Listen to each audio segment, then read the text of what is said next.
ও লিটন, আসসালামু আলাইকুম। ওয়ালাইকুম আসসালাম। বাজার না? জি জি জি। আসো ভেতরে আসো। না না না ভাবি, আর ভিতরে যাবো না, অফিসটা ফাঁকা রয়েছে। স্যার কি বেরোছে নাকি? তোমার স্যার বেরোবে মানে? ও তো কালকে রাতে বাসায় ফেরেনি। স্যার বাসায় ফেরেনি কেন? কেন তুমি জানো না? তোমাদের অফিসে নাকি স্পেশাল ডেলিগেট এসেছে, ওই বড় কি একটা প্রজেক্ট বৃদ্ধ আর শিশুদেরকে নিয়ে। বললো যে অনেক বিষয় নিয়ে আলোচনা করতে হবে, যদি বেশি রাত হয় তাহলে ফিরবো না। তুমি সে মিটিংয়ে ছিলে না? না, আমি তো কিছুই জানি না।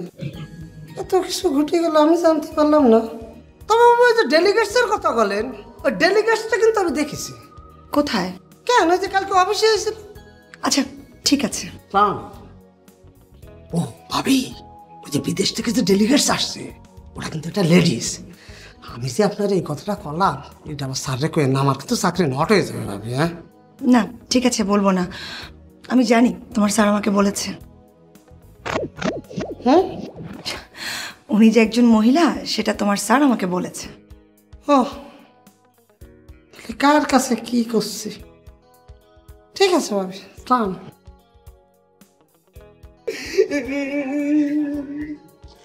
আপনি এখানে এখনো কাঁদতেছেন? আমি সারা অফিস খুঁজে এই জায়গায় আসলাম, আপনি তো আমার স্যারের সামনে যা করলেন, আমার মান সম্মান রাখার না দাদা।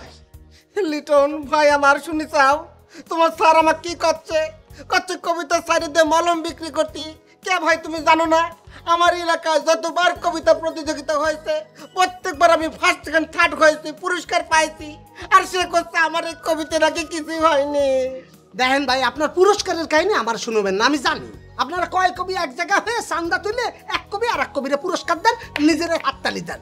এটা ভাই ওই এলাকা না, এটা জাতীয় পর্যায়ে আন্তর্জাতিক ফিল্ড। এই জায়গার কবিতা এরকম হলে হবে না, বুঝতে পেরেছেন? আর আমার স্যার যেহেতু বলেছে এই কবিতা হয়নি, কিসের জন্য সে বলবি হয়নি? কিছু তো একটা হয়েছে। না কিছুই হয়নি। আপনি আমার স্যাররা চিনেন? আমার স্যাররা চেনেন, জানেন সে কে?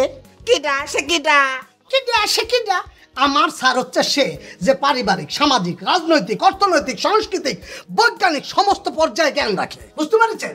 দেশের বড় বড় ইস্যুতে বড় বড় পত্রিকাগুলো স্যারের লেখার জন্য লাইন দিয়ে দাঁড়িয়ে থাকে। আর এ তো গেল জাতীয় পর্যায়ে, এইবার আসেন আপনি আন্তর্জাতিক। আন্তর্জাতিক কিসের? আন্তর্জাতিকের বাপ নেপচুন। নেপচুনে কি হচ্ছে সেটা আপনি জানেন? নেপচুন গ্রহে কি চলতেছে সেটা আমি কিরাম করে কব? সেটাই তো আপনি কিভাবে জানবেন? কিন্তু আমার স্যার ডক্টর দলিলউদ্দিন দলি সে সব জানে। আর আপনি আসেন না আপনার কবিতা নিয়ে। স্যার যেহেতু বলেছে আপনার কবিতা হয়নি তো হয়নি। বুঝতে পারছি তোমার স্যারের মাথার মধ্যে গন্ডগোল আছে। আরে ভাই, আমি খুব ভালো করে জানি বিদেশে যে বিজ্ঞানী হয় সে কখনো ডাক্তারি করতে যায় না, যে নিরাপত্তা বিশ্লেষক হয় সে কখনো আইন আদালত নিয়ে কথা কয় না। তোমার স্যার একজন মানুষ হয়ে এত কিছু নিয়ে মাথা কামাবে কিসের জন্যে? ওরে ভাই, আপনি কোথায় কোথায় বিদেশটা নিয়ে আনতেছেন কিসের জন্য? বিদেশ বিদেশ, আমাদের দেশ বাংলাদেশ এটা স্বতন্ত্র। তাহলে আমার কবিতার কি হবে নি? অফিসে কেউ নাই নাকি? এই অফিসে কেউ নাই? জি ম্যাডাম, আপনি আসসালামু আলাইকুম। ওয়ালাইকুম সালাম। দলিল কোথায়? ও স্যাররে খুঁজতেছিলেন? স্যার তো এই সময় ওই বাসাতেই থাকে, হয়তো ঘুমোচ্ছে। বাসায় থেকে ঘুমোচ্ছে মানে? তোমার নাম কি? জি জি, আমার নাম লিটন উদ্দিন। তুমি তোমার স্যারের সাথে কতদিন ধরে আছো? জি, আমি স্যারকে অনেকদিন ধরেই ফলো করি। আমি ওনার একজন ভাব শিষ্য বলতে পারেন। তুমি তার ফলোয়ার না ভাব শিশু সেটা আমি জানতে চাচ্ছি না। আমি জানতে চাচ্ছি এই অফিসে তুমি কতদিন ধরে আছো? ও তা তো প্রায় 1 বছর হবে। তুমি 1 বছর ধরে এই অফিসে জব করো, তুমি জানো না ঢাকা শহরে তোমার স্যারের কোনো বাসা নেই? না মানে মনের মধ্যে একটা কথা মানে কতি চাই, কিন্তু কি করে যে খবর ঠিক বুঝে উঠতে পারতেছি না। বলো বলো। থাকেন কতদিন? আমি ওখানেই থাকি। আচ্ছা ম্যাডাম, ওই জায়গায় অনেক ভাতের হোটেল আছে না? হ্যাঁ, কেন? আচ্ছা, ওই জায়গায় একটা চাকরির ব্যবস্থা করে দেওয়া যাবে? কার চাকরি? জি আমার জন্য। আমার না বাংলাদেশের 1 মিনিটও থাকতে ইচ্ছে করতেছে না। ওই জায়গায় একটা চাকরির ব্যবস্থা করে দেন না ম্যাডাম।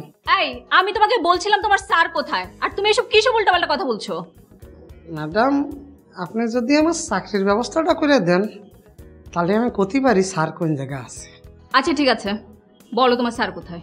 তাহলে ম্যাডাম ওইটাই, স্যার বাসাতেই আছে। তোমার মাথায় কি কোনো গন্ডগোল আছে?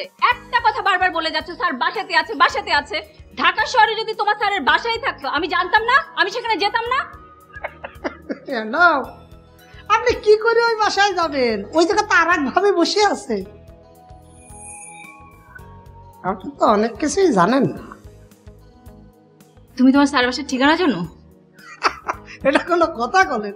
এত বছর ধরে আছি, আমি বাসার ঠিকানা জানবো না? আজকে সকালবেলায় তো বাজার দিয়ে আসলাম। কিন্তু ম্যাডাম আমার কিন্তু রিকোয়েস্ট, ম্যাডাম ওই যে আমার চাকরিটা, ভাতের হোটেলের চাকরিটা ম্যাডাম। অ্যাড্রেসটা বলো। অ্যাড্রেস অবশ্যই বলবো ম্যাডাম। আপনি জানেন এই ঘটনা জানাজানির পরে আমার কিন্তু চাকরি থাকবে না ম্যাডাম। আমি তোমার ব্যাপারটা দেখছি, অ্যাড্রেস বলো। জি জি জি জি ম্যাডাম আমার ওই চাকরি